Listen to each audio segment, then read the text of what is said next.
Hello bachcho, let's read the question. The question is a statement based question. We are having two statements and we are having four options that we have to select the right answer of लेकर with these two statements. तो statement 1 कहता है in 1688 English Parliament had seized power from monarchy.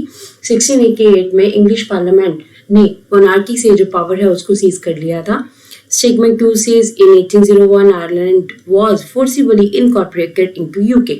Second statement कहता है कि 1801 में Ireland को जबरदस्ती यूनाइटेड किंगडम में ऐड ऑन कर लिया गया था. तो लेट्स सी व्हाट्स अ की कॉन्सेप्ट हियर. तो की कॉन्सेप्ट में हम बात कर रहे हैं ब्रिटेन की. तो it means this is the unification of Britain. हमारा जो टॉपिक है की कॉन्सेप्ट का that is unification of Britain कैसे हुआ. अब इसमें हम अगर बात करें तो ब्रिटिश जो है they were the strongest community among all other communities in England. British जो थे सबसे इम्पॉर्टेंट कम्युनिटी थे कहाँ पर, इंग्लैंड में, बाकी सारी कम्युनिटीज के बराबर. सो दे सीज्ड पावर फ्रॉम मोनार्की 1688. ठीक है, अब इन्होंने क्या किया, क्योंकि ये पावरफुल हो गए थे, इनके पास काफी वेल्थ थी. सो इस वजह से क्या हुआ कि मोनार्की से इन्होंने पावर सीज की 1688 में.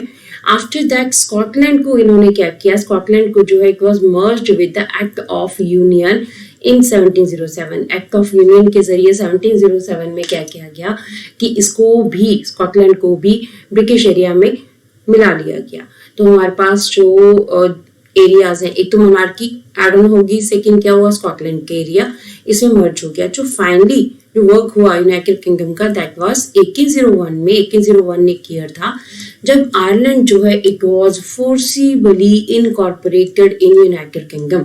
जबरदस्ती यूनाइटेड किंगडम में आयरलैंड का एरिया भी मिला लिया गया. इससे क्या हुआ कि new nation, British nation was formed. एक नया ब्रिटिश नेशन जो है वो फॉर्म हुआ. तो हमारे पास अगर स्टेटमेंट देखें तो we are having two statements. उसमें कहा है कि पहले में 1688 में इंग्लिश पार्लियामेंट से ने जो पावर सीज की थी मोनार्की से, तो ये बिल्कुल सही है. वी हैव स्टडीड हियर 1688 ही ईयर था. स्टेटमेंट 2 कहता है कि 1801 में आयरलैंड जो है it was forcibly incorporated UK. तो ये भी अभी हमने यहाँ पढ़ा कि ये फोर्सिबली जो है वो इनकॉर्पोरेट हुआ 1801 में. सो ये दोनों स्टेटमेंट बिल्कुल सही है. तो let's see what the answer will be. वो statement 1 and statement 2 are true. हमारे पास ऑप्शन ए जो है यही राइट आंसर बन जाता है. We need not to search for the others because ये दोनों स्टेटमेंट ट्रू है. तो statement 1 is true and while statement 2 is false. This is wrong. Statement 1 is false, statement 2 is true. This is wrong. Both statement 1 and 2 are false. ये दोनों गलत है. ठीक है, तुम्हारे पास जो एग्जैक्टली जो राइट आंसर है that is option number A. Option number A की दोनों स्टेटमेंट्स हमारी ट्रू है. सो this is the answer of the question. Hope so you understood the question as well as the answer. Thank you.